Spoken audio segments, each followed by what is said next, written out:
ವಿರಾಮದ ನಂತರ ಜಾತಕ ಫಲ ಕಾರ್ಯಕ್ರಮಕ್ಕೆ ಮತ್ತೊಮ್ಮೆ ಸ್ವಾಗತ. ಶಾಸ್ತ್ರಿಗಳೇ, 12 ರಾಶಿಗಳ ಫಲಾಫಲ ಈ ದಿನ ಯಾವ ರೀತಿಯಾಗಿದೆ? 12 ರಾಶಿಗಳ ಫಲಾಫಲ ತಿಳಿಯುವ ಮುನ್ನ ಈ ಹೊತ್ತಿನ ಗ್ರಹಸ್ಥಿತಿಯನ್ನು ಗಮನಿಸ್ಕೊಳ್ಳೋದಾದರೆ, ಮೇಷರಾಶಿಯಲ್ಲಿ ಗುರುವಿನ ಜೊತೆಗೆ ಮಂದಿ ಉದಯಾಗಿದೆ ಈ ದಿವಸ. ಇನ್ನು ವೃಷಭ ರಾಶಿಯಲ್ಲಿ ಚಂದ್ರ ಇರತಕ್ಕಂಥದ್ದು, ಕನ್ಯಾ ರಾಶಿಯಲ್ಲಿ ಕೇತು ಇರತಕ್ಕಂಥದ್ದು, ವೃಶ್ಚಿಕ ರಾಶಿಯಲ್ಲಿ ಶುಕ್ರನ ಜೊತೆಗೆ ಕುಜ ಶುಕ್ರ ಅಲ್ಲಿ ಒಟ್ಟಾಗಿದ್ದಾರೆ, ಕುಜನ ಜೊತೆಗೆ ಶುಕ್ರ ಇರತಕ್ಕಂಥದ್ದು. ಧನುಸ್ಸು ರಾಶಿಯಲ್ಲಿ ರವಿ ಬುಧರ ಯುತಿ ಇದೆ, ಕುಂಭರಾಶಿಯಲ್ಲಿ ಶನೈಶ್ಚರ, ಮೀನರಾಶಿಯಲ್ಲಿ ರಾಹು. ಹೀಗಿರುವಾಗ 12 ರಾಶಿಗಳ ಫಲಾಫಲ ಹೇಗಿರ್ತದೆ ಗಮನಿಸ್ಕೊಳ್ಳೋಣ. ಮೊದಲಿಗೆ ಮೇಷರಾಶಿಯವರಿಗೆ ದಿವಸ ದೇವತಾ ಪೂಜೆ ಪುನಸ್ಕಾರಗಳಲ್ಲಿ ಭಾಗಿಯಾಗಿ ಮನಸ್ಸು ನಿರ್ಮಲವಾಗ್ತಕ್ಕಂಥ ಸಾಧ್ಯತೆ ಇದೆ. ಸ್ವಲ್ಪ ಆರೋಗ್ಯ ವ್ಯತ್ಯಾಸ ಆಗುತ್ತೆ, ಹೆಚ್ಚು ಬಾಧೆ ಏನೂ ಇಲ್ಲ. ಇದು ಕುಟುಂಬದವ್ರ ಸಹಕಾರ ಚೆನ್ನಾಗಿದೆ, ಹಣಕಾಸಿನ ಸಹಕಾರ ಚೆನ್ನಾಗಿರುತ್ತದೆ, ವಿದ್ಯಾರ್ಥಿಗಳಿಗೆ ಅನುಕೂಲಕರವಾಗಿದೆ. ಈ ದಿವಸ ವೃತ್ತಿಯಲ್ಲೂ ಹೆಚ್ಚಿನ ಶುಭ ಫಲವನ್ನು ಕಾಣಲಿಕ್ಕೆ ಅವಕಾಶ ಇದೆ. ಈ ದಿವಸ ಸಣ್ಣ ಪುಟ್ಟ ಆರೋಗ್ಯದಲ್ಲಿ ವ್ಯತ್ಯಾಸ ಅನ್ನೋದು ಬಿಟ್ಟರೆ ಮೇಜರ್ ಅಂದರೆ ಮುಖ್ಯವಾದ ಯಾವುದೇ ತೊಡಕುಗಳಿಲ್ಲ, ಆತಂಕ ಬೇಡ. ಈ ದಿವಸ ಪ್ರಾರ್ಥನೆಗೆ ದತ್ತಾತ್ರೇಯರ ಪ್ರಾರ್ಥನೆ ಮಾಡಿಕೊಳ್ಳಿ, ಅದು ಮನಸ್ಸಿಗೆ ಸಮಾಧಾನ ತಂದುಕೊಡುತ್ತೆ. ಇನ್ನು ವೃಷಭ ರಾಶಿಯವರಿಗೆ ದಿವಸ ಹಿರಿಯರ ಜೊತೆಗೆ ಸ್ವಲ್ಪ ಮನಸ್ತಾಪ ಮಾಡಿಕೊಳ್ಳೋ ಸಾಧ್ಯತೆ ಇದೆ. ಹೀಗಾಗಿ ಸ್ವಲ್ಪ ಎಚ್ಚರಿಕೆಯಿಂದ ಇರಿ.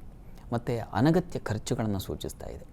ಇವೆರಡು ಪ್ರಧಾನವಾದ ತೊಡಕುಗಳು. ಇದರ ಹೊರತಾಗಿ ನಿಮಗೆ ಧೈರ್ಯ ಇದೆ, ಸಾಹಸಗಳಲ್ಲಿ ಭಾಗಿಯಾಗ್ತೀರಾ, ಸ್ತ್ರೀಯರಿಗೆ ಹೆಚ್ಚಿನ ಶಕ್ತಿ, ವೃತ್ತಿಯಲ್ಲಿ ಹೆಚ್ಚಿನ ಅನುಕೂಲ, ಸಂಗಾತಿಯ ಸಹಕಾರ, ಇಷ್ಟೆಲ್ಲ ತುಂಬ ಶುಭ ಫಲಗಳು ಇದ್ದಾವೆ.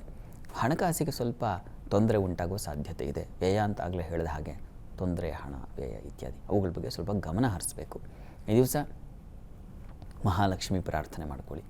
ಅಮ್ಮನವರ ಸನ್ನಿಧಾನಕ್ಕೆ ಈ ದಿವಸ ಹೆಸರು ಕಾಳು ಹಾಗೂ ಗೋಧಿ ದಾನ ಮಾಡಿದ್ರೆ ಬಹಳ ಒಳ್ಳೆಯದು. ಇನ್ನು ಮಿಥುನ ರಾಶಿಯವರಿಗೆ ದಿವಸ ನೋಡಿ, ಲಾಭದಲ್ಲಿರ್ತಕ್ಕಂತಹ ಗುರುಮಾಂದಿಯರಿಂದ ವಿಶೇಷವಾದ ಲಾಭ ಇದೆ. ಚಂದ್ರ ಧನಾಧಿಪತಿ ವ್ಯಯದಲ್ಲಿದ್ದಾನೆ, ಹೀಗಾಗಿ ಶುಭ ಕಾರ್ಯಗಳಿಗೆ ಹಣ ವೆಚ್ಚ ಅಂದರೆ ವಿನಿಯೋಗ ಮಾಡ್ತೀರಾ. ಜೊತೆಗೆ ಆಪ್ತರಿಗಾಗಿ ಈ ದಿವಸ ಏನಾದರೂ ಕೊಡಿಸ್ತಕ್ಕಂಥದ್ದು, ಆಪ್ತರನ್ನು ಮೆಚ್ಚಿಸಲಿಕ್ಕಾಗಿ ಅಥವಾ ಅವರ ಸಂತೋಷಕ್ಕೆ ಅಂಥದ್ದು ಒಂದು ಲಕ್ಷಣ ಇದೆ. ಇನ್ನು ದಾಂಪತ್ಯದಲ್ಲಿ ಸಹಕಾರ, ಸಮಾಧಾನ, ಆಪ್ತತೆ ಇದೆಲ್ಲ ಚೆನ್ನಾಗಿದೆ, ಆತಂಕ ಇಲ್ಲ. ಸ್ತ್ರೀಯರಿಗೆ ಸ್ವಲ್ಪ ಕಲಹದ ವಾತಾವರಣ ಇರ್ತದೆ, ಸ್ವಲ್ಪ ವೈಷಮ್ಯಗಳು, ವಿರೋಧಗಳು, ಬೌದ್ಧಿಕವಾಗಿ ಸ್ವಲ್ಪ ಹಿನ್ನಡೆ ಉಂಟಾಗುವ ಸಾಧ್ಯತೆ ಇದೆ. ಲಲಿತಾ ಸಹಸ್ರನಾಮ ಹೇಳ್ಕೊಳ್ಳಿ, ಅನುಕೂಲ ಆಗುತ್ತೆ.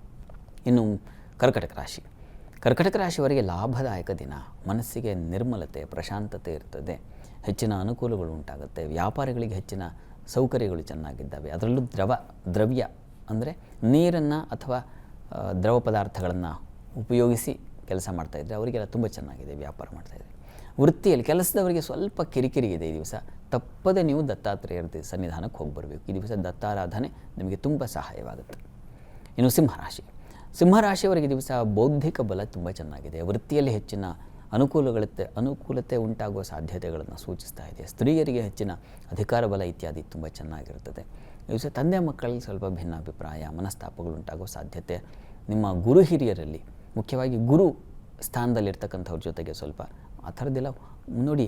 ಗುರು ಅಂದರೆ ಅವರು ಹೇಗಾದರೂ ಇರಲಿ, ಅವರಿಗೆ ವಿರುದ್ಧವಾಗಿ ಮಾತಾಡಬಾರ್ದು. ಹೀಗಾಗಿ ಗುರುವಿನ ಸೇವೆಯನ್ನೇ ಮಾಡಿ, ಗುರು ಸನ್ನಿಧಾನದ ದರ್ಶನ ಮಾಡಿ ಅನುಕೂಲ ಆಗುತ್ತೆ. ಇನ್ನು ಕನ್ಯಾ ರಾಶಿಯವರಿಗೆ ಈ ದಿವಸ ವೃತ್ತಿಯಲ್ಲಿ ವಿಶೇಷವಾದ ಬಲ ಇದೆ. ಈ ದಿವಸ ದೇವತಾ ಪೂಜೆ ಪುನಸ್ಕಾರಗಳಲ್ಲೂ ಭಾಗಿಯಾಗಿ ಮನಸ್ಸು ಪ್ರಸನ್ನವಾಗುತ್ತೆ. ತಂದೆ ಮಕ್ಕಳಲ್ಲಿ ಸಾಮರಸ್ಯ ಚೆನ್ನಾಗಿರ್ತದೆ. ಸ್ತ್ರೀಯರಿಗೆ ಹೆಚ್ಚಿನ ಸೌಕರ್ಯಗಳನ್ನು ಸೂಚಿಸ್ತಾ ಇದೆ. ಈ ದಿವಸ ನಿಮ್ಮ ಶ್ರದ್ಧೆಯಿಂದ ಮಾಡಿದ ಕೆಲಸಕ್ಕೆ ವಿಶೇಷವಾದ ಫಲ ಸಿಗುತ್ತೆ. ಬಂಧು ಮಿತ್ರರ ಸಹಕಾರ ಚೆನ್ನಾಗಿದೆ. ವೃತ್ತಿಯಲ್ಲೂ ಅನುಕೂಲ ಚೆನ್ನಾಗಿದೆ. ಈ ದಿವಸ ತೊಡಕಂದರೆ ನಷ್ಟ ಉಂಟಾಗುವ ಸಾಧ್ಯತೆ ಇದೆ. ಸ್ವಲ್ಪ ವಾಗ್ವಾದಗಳಾಗೋ ಅಂದರೆ ಸೋಲು ಉಂಟಾಗುವ ಸಾಧ್ಯತೆ ಕೂಡ ಇದೆ. ಇದರ ನಿವಾರಣೆಗೆ ನೀವು ಕೂಡ ಗುರು ಪ್ರಾರ್ಥನೆ, ಗುರು ಸನ್ನಿಧಾನದಲ್ಲಿ ಕಡಲೆ ಧಾನ್ಯ ದಾನ ಮಾಡಿ, ಅನುಕೂಲ ಆಗುತ್ತೆ. ಸರಿ ಶಾಸ್ತ್ರಿಗಳೇ, ಇನ್ನುಳಿದ ರಾಶಿಗಳ ಬಗ್ಗೆ ಮಾಹಿತಿಯನ್ನು ಕೇಳಿ ಪಡೆದುಕೊಳ್ತೀನಿ. ವೀಕ್ಷಕರೇ, ಇನ್ನುಳಿದ ರಾಶಿಗಳ ಫಲಾಫಲ ವಿರಾಮದ ನಂತರ.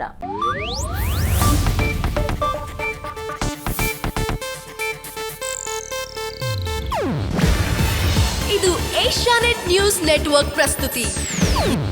ನೀವು ನೋಡ್ತಿದ್ದೀರಾ ಏಷ್ಯಾನೆಟ್ ಸುವರ್ಣ ನ್ಯೂಸ್.